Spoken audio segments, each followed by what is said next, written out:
and Fredit Brion is very happy with that so far. No, I agree. I'm looking forward to seeing how Fredit Brion tries to draft themselves this time around. And speaking of which, we are into the ban and pick for game number 2. T1 now with blue side, but we've seen red side be a lot more powerful so far today in our first series. And we'll see whether Fredit Brion can utilize that to its full effectiveness. As T1 do take away the Udyr first up. I am a big fan of banning it on blue side. Yep. The Aurelia ban comes through once again. Pretty decent chance we'll see a Lucian ban. But do we see once more the Lilia here for T1? Did they get away with that first pick, or is it banned by Fredit Brion? I'd love to see a ban on it. Yeah, last time around, Fredit Brion took away the Thresh, the Aurelia, and the Lucian. And now they have an opportunity to maybe drop the Thresh ban and ban something like the Lilia potentially, as Rel once again going to be taken away. No changes with the T1 bans. Yeah, Lucian so coming far, through. And you're exactly right. I actually feel like these two are actually the smartest. Means that you know, the AP junglers become a little bit more difficult to run. Exactly, and that's the idea with this, because you know that he's going to play either the Nidalee or the Lilia. I mean, that's what he likes to do. That's his MO. That's what he's shown us. I mean, that's where the data points. So, Astana, target ban against Henna here. Not want to deal with that anymore. He has been enjoying it. Yeah, give me that Lilia ban. That's what I want. I mean, like, if you ban the Seraphine, it's a decent choice as well, but like, if Closer's playing Seraphine, I think it's a win. You know, based on playstyle, based on what we've seen so far. There it is. Thank you. I like Brion commentators all like yelled in agreement as well. Like, we were all on the same page. We're all synced up. We're all synced up. Sunke over there, well and truly off in the corner. Kunkui as well as Dongjun up there. And we all feel the same way about this one. As Seraphine is going to be locked in. Could be carrier, could be closer. Now Fredit Brion with their opportunity to pick something away. Yeah, and I mean, closer on Seraphine, I feel like he's going to play well. He's going to have really nice ults. He's a good player in terms of decision-making. Usually, you know, we'll take some asterisks with that one, but it feels like it means you're playing against slow T1, and you're not looking at, like, closer. Why is he famous? Why was he a top solo queue player? Why was everyone hyped about this player? Because of his Aurelia, right? Because of his assassin play, and not, you know, control mages and not the Seraphine. That's where you think of T1 as, okay, well, if you're playing something like that, if you're playing that style, it's probably Faker you're going to see, right? But I like Fredit Brion's start here quite a bit, and they even get the Thresh now because that was left open. Yep, they could take the Jinx alongside it, and that's there exactly what they're going to do. Uh-oh. I like this, and it's yet another turret destroyer, right? Like, Jinx and Trist actually play very similarly, and sort of work similarly as the game moves on as well. So I like this one, especially with how strong Jinx is on this patch. Fredit Brion certainly with a decent answer. A lot of options here now for T1. But looks like it's going to be just the bottom lane that's looked at. And Kai'Sa once again going to be locked in. For T1 here, this is, you know, this is the carrier slot, right? And wow, okay. I did not expect to see the Pyke again. I was like, well, Nautilus still works okay here. But it also means that Seraphine is now definitely going mid lane. So Fredit Brion can answer that with whatever they would want to, because that is cards certainly face up so far. And it's it will be the Azir. Like, we did see, I believe, Azir ban second round. Yes. In the first game. And Yaharong, formerly Grace, of course, does very much like this champion. But Fredit Brion, once again, the dirty scaling word is going to be called out. But certainly a lot of peel availability for the Jinx if the Azir is played a little bit more defensively. I mean, also, Azir is going to have the ability to threaten kills on the Seraphine in mid lane a lot. Post 6. First one gets flash, second one gets the kill. You always have to be aware of that if you're closer in the game. And, you know, the Seraphine cannot duel the Azir. It can only keep up with in CS, and we'll be fine in that regard. But when the Olaf ban coming through here, whoa. I would have rather liked to see the Nidalee, but I mean, like, it's mid Seraphine, so they are thinking about an 80 jungle for sure. Might just end up being the Graves. I have a feeling that Umpty's probably looking at the Graves for himself, potentially, as they do ban the Skarner away. Certainly something that Umpty has played in the past, but not to very much success, and Hecarim going to be the one taken off the board. Hecarim works pretty well with the Azir too, so I like this. This ban quite a bit.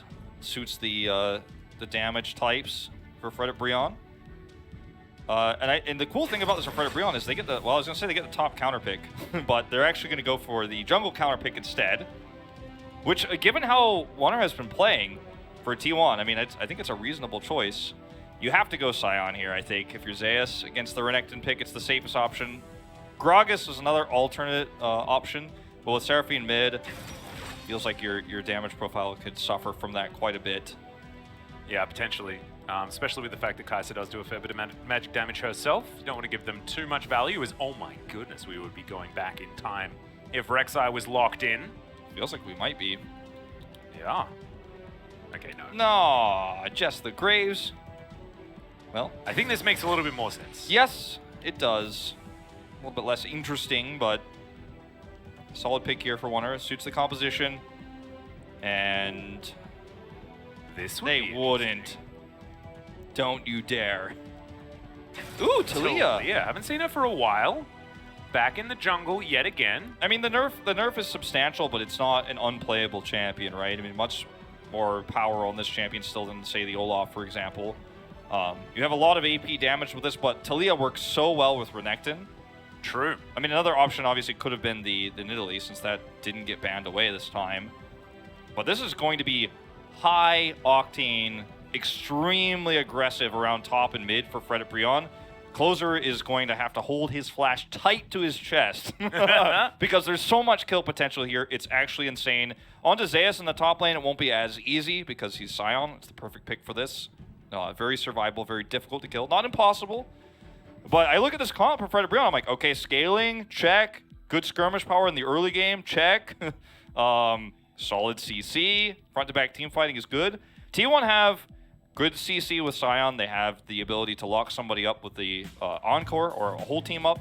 Yep. And the Pike, too. I mean, that's a lot of extra gold you can grab, but it feels like T1's comp is way harder to execute. Feels a little bit like that. I do like how, you know, Fredit Brion do have a lot of good sort of lanes that they have set up. We saw Thresh and Jinx already demonstrate the, you know, Flame Chompers combo, things like that, that has worked out quite nicely. KT didn't necessarily make it work twice in a row, but we saw the power of that particular combo.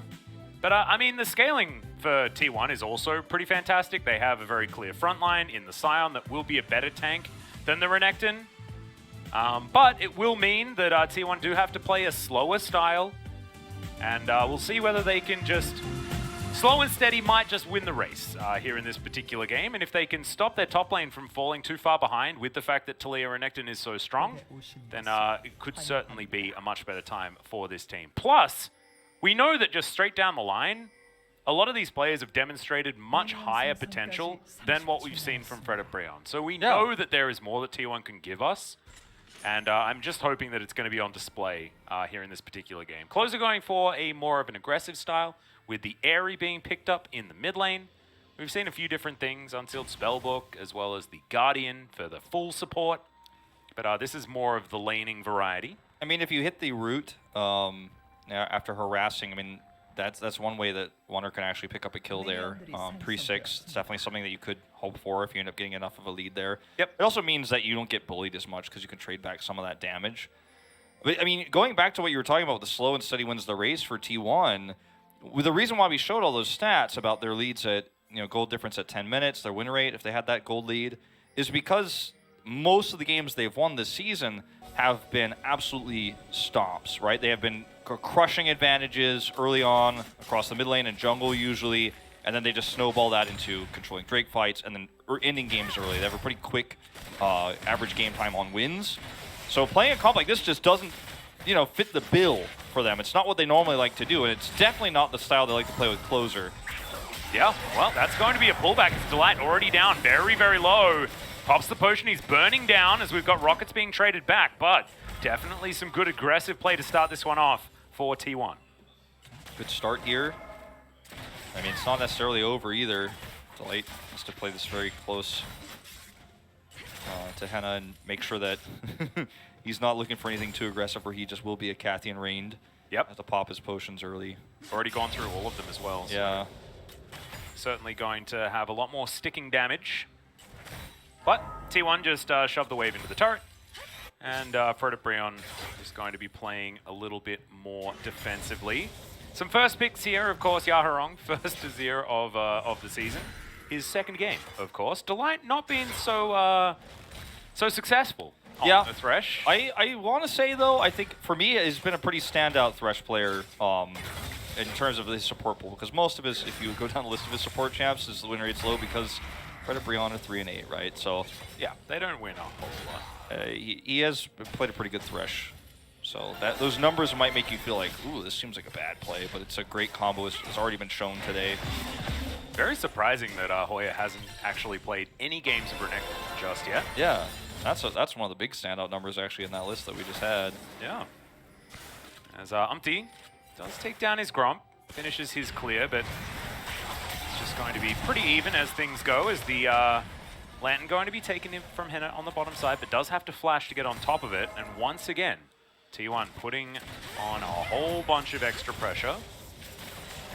Keria can certainly help relieve some of that mid pressure too. If the lane keeps being pushed like this, he has the ability to roam and gets up to try to maybe even catch some baits here. If Closer's like, oh, I'm going to make it look like I want to engage, and then you trade against me and you think you're going to get killed, and suddenly Keria appears. So having that vision and that communication about where the pike is at all times is very important.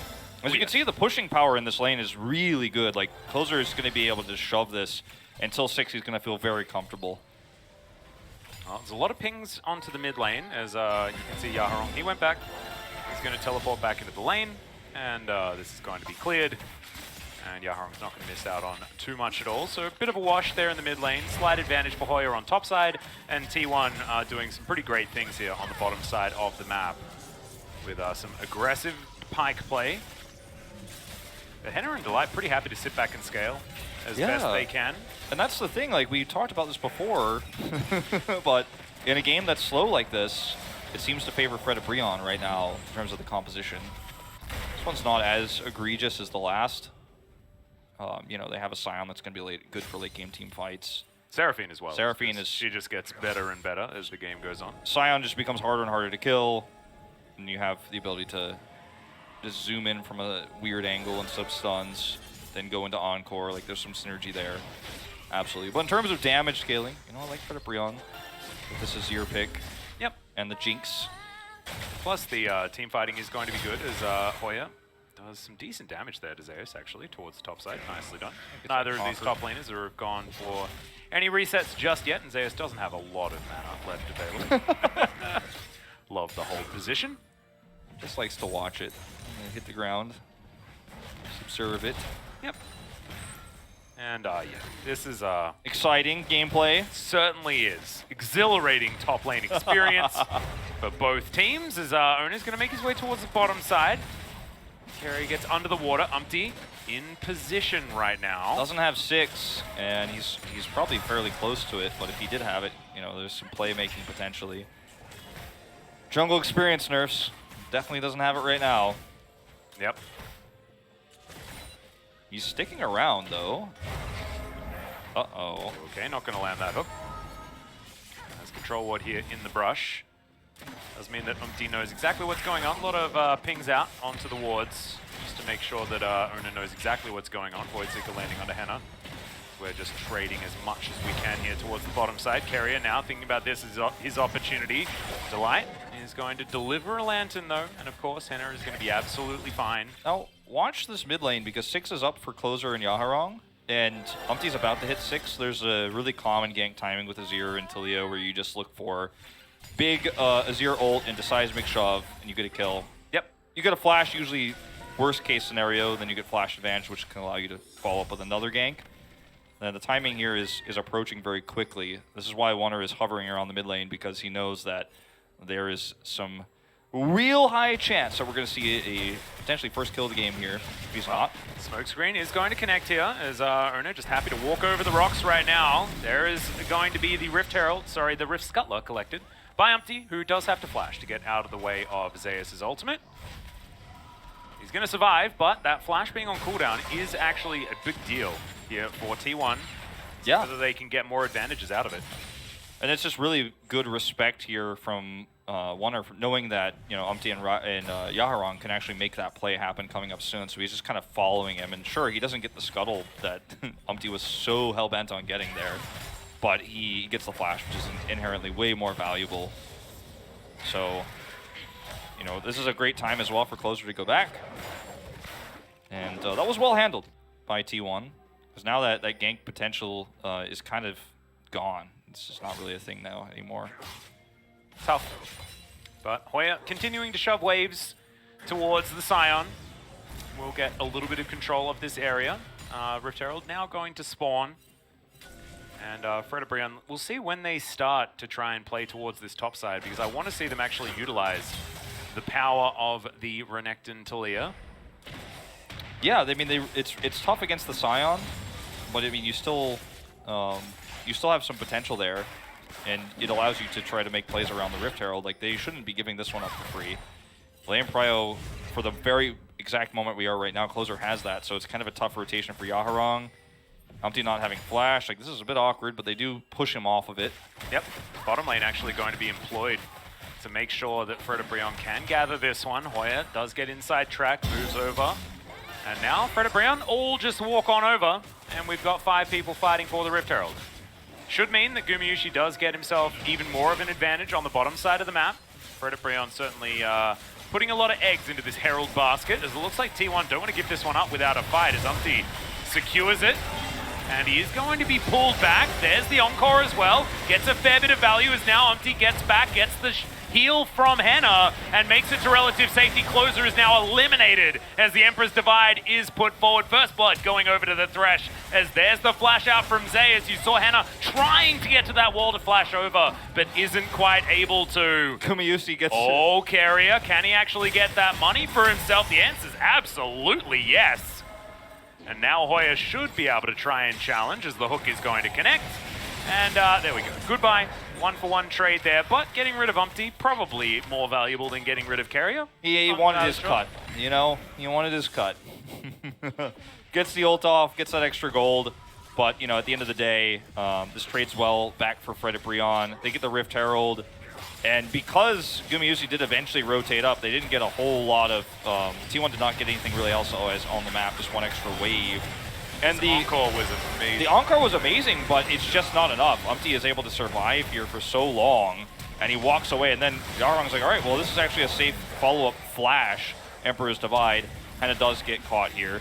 It's actually sniped by the Void Seeker, so some extra gold going over to Gumayusi, and then we see Carrier's like, I want to ult this. He even actually grabs his coin, like, as this happens. Yeah. He's like, I'm taking my money right now. And then he gets traded back. There was no way he was getting out, but wanted to get that extra gold. Can respect it. Definitely worth. Yeah. If you're trading an ulti kill from a Pyke, 1-for-1, then obviously more money goes over to the Pyke. Heck yeah. Yeah, and he can end up doing a lot later on in the game, damage-wise, in some of these team fights too, with the CC that T1 has. There's a lot of potential. That's heal and flash out from Gumayusi, is now Carrier coming on over.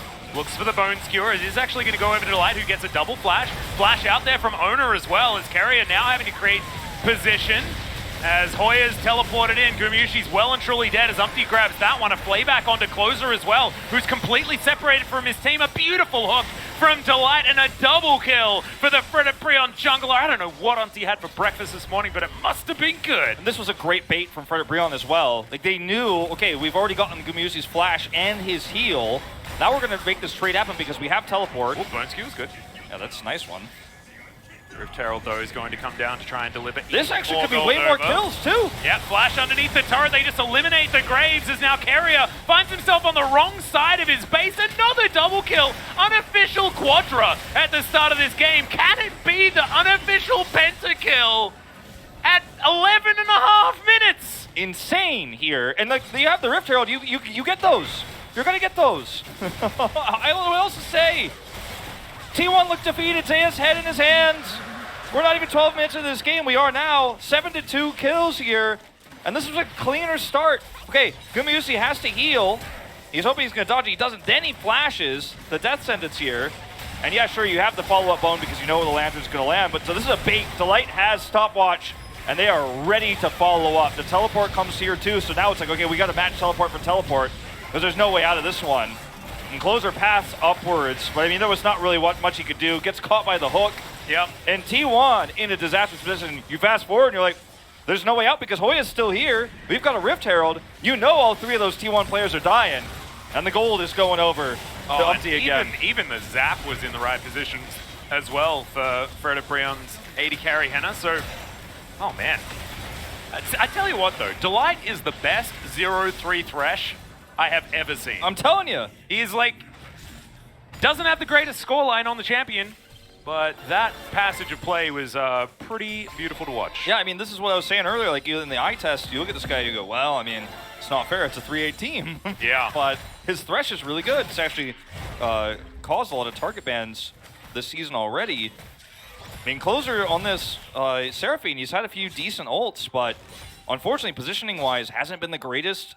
And they are just not respecting Umpty. They're not respecting the power of how these skirmishes are going to go for Fredit Brion, especially when your Kaisas use flash and heal. They decide to keep chasing without any vision. So, and now Umpty's back to a 10-stack Dark Seal. Azaius looking to try and steal away a red buff. It's taking him some time, but he should be able to get there. In the meantime, Hoya is just going to shove down his lane. He does have a little bit more time with some plates, but he's not wanting to overextend.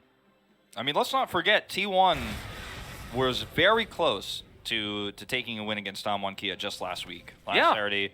You know, there was the second game where Keria had the weird detached Yumi. There was a follow flash that failed in mid, and there was some big mistakes there that you can go back on. We saw Rise's Closer, or Closer's Rise, excuse me. One of those ways, yep. And, you know, they could have won that series, but now we're looking at maybe an 0-2. Oh my god, hooks him out of the air, and Keria is destroyed. Gumayushi wanting to try and catch up with him, but the damage has already been done. There's the Super Mega Death Rocket, and there's the wall ride. As Owners just delivered silver platter to this Talia, who just flashes on top of Gumayushi. And I don't know, I reckon we're packing this one up. You mentioned the fact that T1 just came off a decent performance against Damwon Kia. Guess what Fredit Brion did to Damwon Kia? They beat them, man. That's right. I mean, look at this. Look at this. Look at Owner. You know, this is a player who has actually been the one who keeps the mentality right. He and Keria in particular were the ones after that crazy loss that really brought it back in that Damwon Kia series, stayed upbeat. I mean, he was actually the only one in the T1 house who was smiling. You can see Keria's face here. It doesn't look great. Owner head in his hands a second time, as once again they're baited into an exchange where they have no place taken. Sick from Delight. I mean, it's blind the hook, but he aims it perfectly. Gets a kill here, and then they stay at Kathy and Rain. Gumayusi's going in, but guess what? Everyone's rotating down. You got vision of it now. You're like, I'm out of here. But you can't outpace this Talia. You're just not going to. Oh no, that was actually a bit of a misstep there for Owner as well. I think he was trying to use the collateral damage to go backwards, but accidentally went in the wrong direction. Yeah. Actually didn't matter because he was caught mid-animation anyway. But still, a little bit unfortunate. And I think this, you know, the questions about the identity of T1, it felt like they really had figured it out. But now they're putting Closer on control mages 2 games in a row, and unfortunately, Wonder looks way weaker when that's the case. I mean, you put him on the Seraphine versus Azir matchup, and I mean, he's going to struggle there. Every Seraphine is going to have some hardships there, but this is not how he plays. This is not how T1 has been playing with roster 7, right? This is just one difference, the 80 carry, and that's been, unfortunately, fairly irrelevant, right, in terms of what comps we're seeing. And it makes you wonder, like, what's the plan here, T1? Are you really okay with putting Closer on the Seraphine? Fredit Brion drafted so well in both games. The ban on the Lilia, and then they take the Seraphine. It's like, well, I'm happy to see Closer on a champion where he's not going to pop off. And he's just going to play the Seraphine and heal people. Oh, having a look, Henna already doing a lot of damage here on his Jinx. Zayas, though, will be able to shove this way forward. And look, T1, the composition, not quite as early game focused as it was in the first game, so there is certainly a little bit more to be happy for as the game goes on. The problem is that it just feels like Fredit Brion want this more. That's what it feels like in this game. Like, they are playing like heroes right now. Yeah, and I mean, the number's getting higher every game, but it's a team that does, in their very rare advantages, keep the lead. And you can see it. Delight is super calm. All right, well, here's a gank towards the top side, and a very dead Renekton up there. Good killer instinct to come through from Gumayushi. This is so kind of funny. He's just going to put the wall up. Going to guarantee this mid turret. Ooh, okay. Keria is going to be able to make it out. As Shirley's going to cram her head into this turret. Yeah, not actually a guarantee of the mid turret. Guarantees of charge, but Not actually going to be able to pull up here. Well handled by T1. Is not over yet, ladies and gentlemen. T1 fans in the audience, we're not packing it up. But Fredit Brion certainly playing a lot better than we've seen from them in the past. And that is good to see. You want it to be as competitive as possible. Mountain Soul going to be coming down. Let's watch this again. Zeus has been trading with Hoya nonstop, and there's a big rotation up on the bottom side. Gamusi is just going to immediately kill her instinct, and Carrier's not even involved. Too easy. Super easy. And I mean, you've got to make plays like this. They're finding kills on the map, regardless of the deficit they find themselves in. And look, as this game goes on, the Scion's going to be more and more difficult to deal with. Owner scales pretty nicely. We've gone over all this scaling stuff, so if they can make a few more of these moments happen, then that big red valley that you can see right there, we might get to the other side of it, as Hoya finds himself pretty unable to do too much work against Zeus, as you can see. So, Carrier coming on in, getting some vision down, but unfortunately that one isn't exactly going to do too much. Nope, not gonna have any staying power here. And another hook. Hoya, or not Hoya, Delight is usually the player, when you watch the kind of open mics and some of the calm videos we've had of Fredit Brion, it's very often Delight who keeps the team calm in these leads that they have. And this is, again, Yahrong's debut for the first time since Jin Air in the LCK. Yeah. He's playing much better in this second game because he has a favorable matchup in mid. And this team is just, I mean, they're looking for hooks potentially. They're just otherwise hovering around mid. When they know they don't have vision, they're walking away from those zones, slowly clearing it up. The fact that Hoya is just willing to even let Zeus crash minions into a turret here on the Scion right now is like, respect, right? Because like, I think Carrier and Gamusi might be nearby, and guess what they are? He walks away. Yeah, you give a turret like this because you have enough of an advantage to where you feel like that's okay. Well, they can't just keep giving things away. You can see that gap is closing just a little bit between Fredit Brion and T1. Playing for this next Drake is probably going to be important, as now Weaver's Wall comes down just to guarantee this outer turret. I really like this play from Fredit Brion, although the wave clear is pretty good, so it looks like they're not going to be able to actually take this one just yet. Zap just wide onto Owner right here. Yeah, this turret is like seemingly living forever. Yeah. T1 have given a lot of resources to protecting it, but also is sending resources to the bottom side of the map so that Hoya could get that turret. So, like I said, evening up the gold a little bit. And this next objective that we're going to probably be fighting over is this Baron. Now that T1 has this wave pushing and they can clear up some of this vision, they can threaten a Baron take, even if that's not going to be their complete, if they're not actually going to commit. Yep, and comps with sustain like this and a big old tank can certainly turn from Barons pretty comfortably. That being said, it is 20 minutes in, and there's not a massive amount of damage on T1's side. Oh yeah, not just yet. And even though Fredit Brion were pushed away and there's a lot of vision around the brush in the river, they do have a ward on Baron, so there's no secrets here. Oh, that ward. He almost got a name. Yep. Maybe we'll call it Jeff. Unfortunately, it's after death, but that's okay. Jeff. You get a tombstone. He was very good. He was very good. There's a lot of information, so you guys can put your Bible thumps in there for Jeff. Fantastically done. Well, this turret's finally going to go down here. Yay! Well played. And Slow steady wins the race. He's got his Kraken Slayer. We've got Phantom Dancer done for the Jinx as well. A couple of items for both of our 80 carries. Is Gumayushi with his Collector and Gale Force.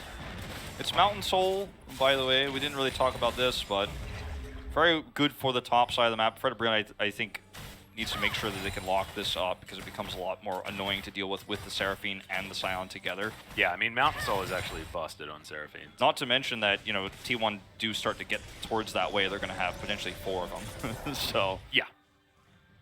And look, if this game continues to, just slow down and get a little bit better for T1, then there's a chance that they do manage to stack a few of these. I want to see Fredit Brion keep their foot on the gas, as they do have a lot of bottom side vision. And with 40 seconds left to go on this Drake, it's certainly going to be in their favor. They have just been chasing Hoya around, and every single time, that he's potentially under. Ooh, Jeff came back from the dead. He's back. Whoa. How you doing, Jeff? Every time they make these rotations over here towards where he is, he's just always got the presence of mind to back off He's never overextended. He's never been caught. I really appreciate that about Hoya's play this game. It is costing them damage on turrets and has cost them, of course, the bottom turret, but I love to see that sort of patience and respect. Yeah, just one of those dives actually working out as Closer does find a bit of a beat drop onto Umpty, but not too much else to worry about. Sundisk goes up. Yaharong makes a very small mid lane, and it should be this Mountain Soul point going over to Fredit Brion, and you can see that Umpty's just going to start it off uncontested. 6-1-3 on this Talia, but hasn't been too active since the first successes that he picked up. And with, you know, mid and AD sharing farm in the mid lane, it's not exactly the ideal scenario. Yeah, I mean, Sundisk turret here means that T1, it's really hard for them to rotate, so they can't accomplish anything on the map. The top lane push would be too far. It's too risky, it's too greedy. So Fredit Brion actually kind of just get this for free, and that's really unfortunate for T1 because now this next fight becomes a kind of do or die fight for T1. And it's their way they can claw back into this game if they can take a decisive one. And Fredit Brion now have the opportunity to dance around the Soul Point or the Baron, because of course one Mountain, not really going to worry too much about that. So all this extra flexibility could be good, assuming Fredit Brion do play towards it. And Umpty going to be able to secure the enemy blue buff, and they are going to look towards this top side to get a little bit more global gold into their back pocket. That's the last outer turret gone. And T1 have very little vision, so they actually have to push mid. They can't just rotate in from the choke. Weaver's Wall is going to deny any sort of shove on this turret, as Yaharong does send another minion wave towards this inner turret. That's going to be a bit of money denied. And we've got pings onto the Baron. Just T1 staying aware of the fact that that could certainly be something that Fredit Brion do get towards. 3.5 minutes on the Drake timer.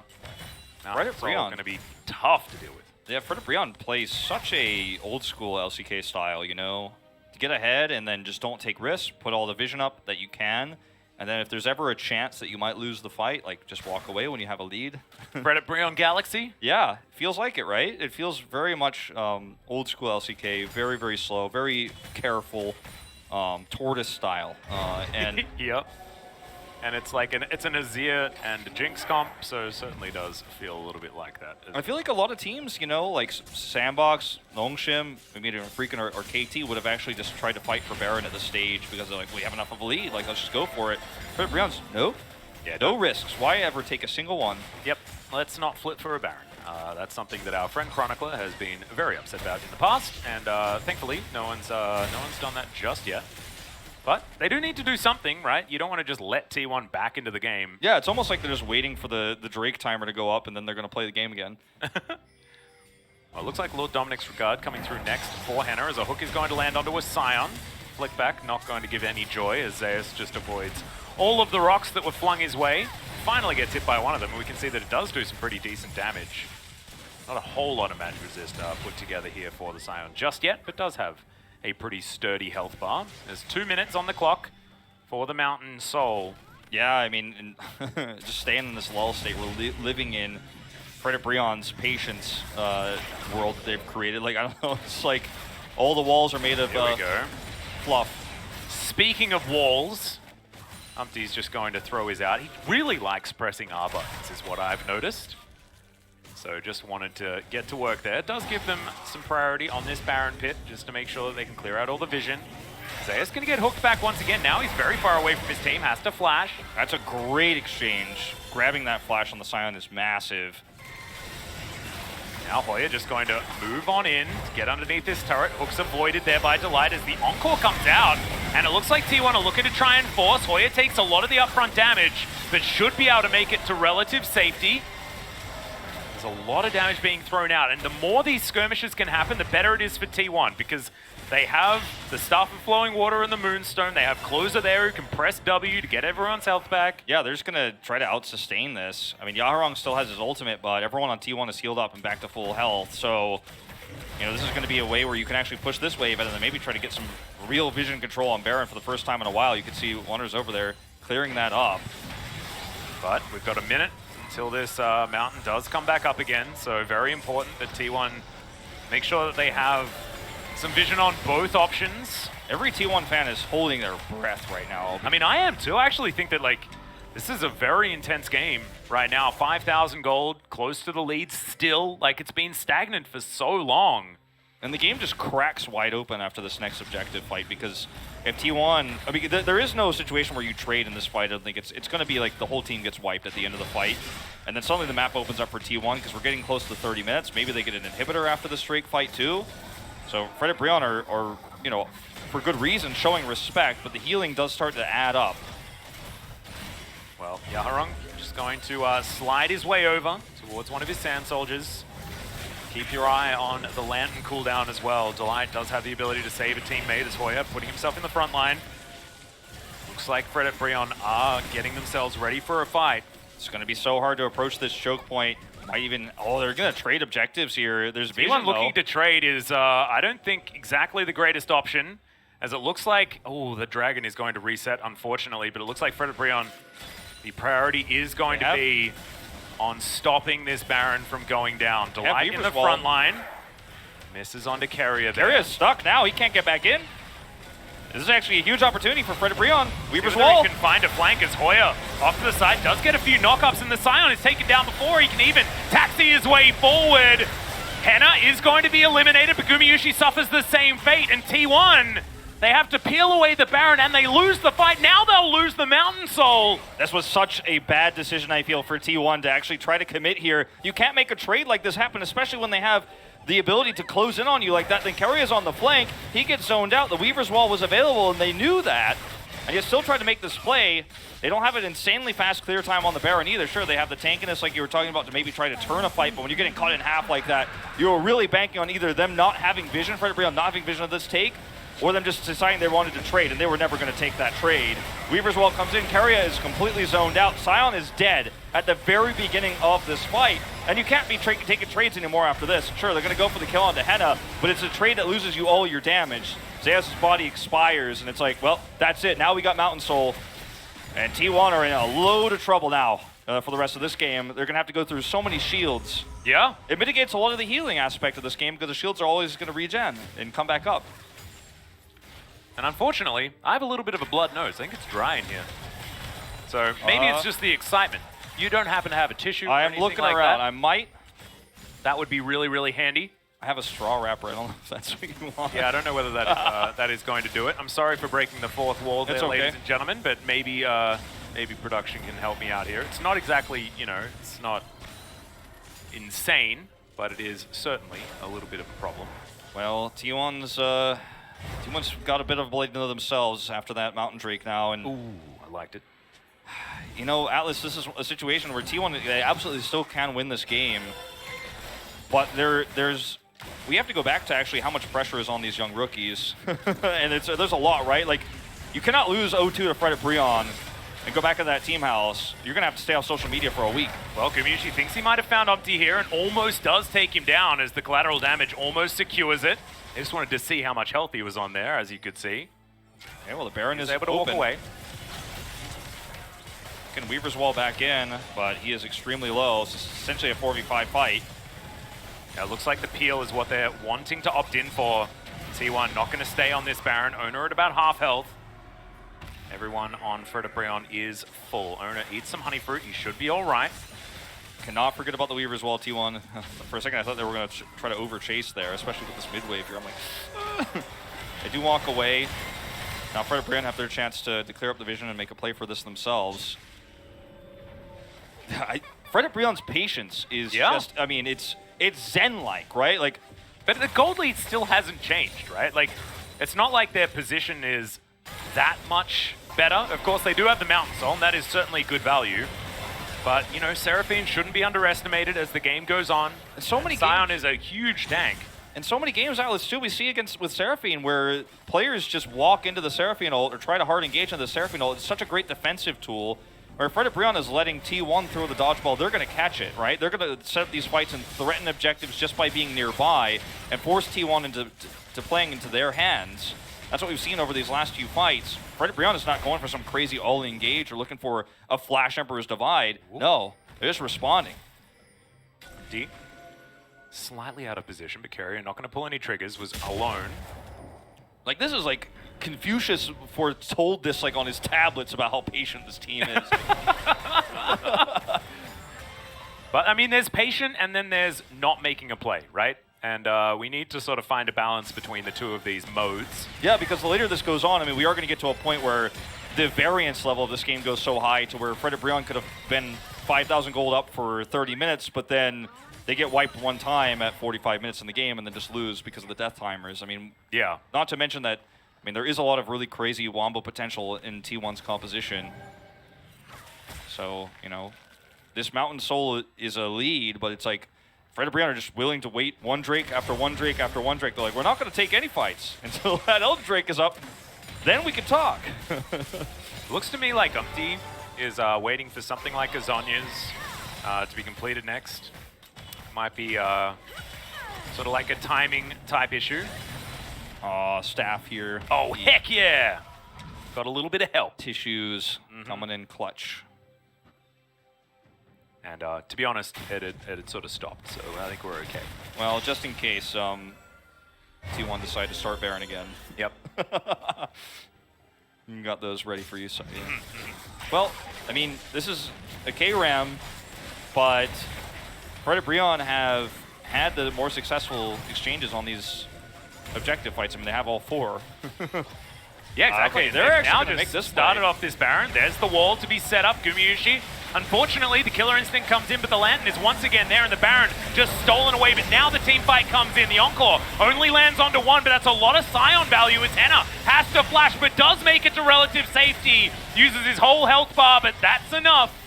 And Void Seeker not going to do it either. So Fredit Brion, successful heist of the Baron, and they also get rid of the bodyguard. The execution of this fight was so well done.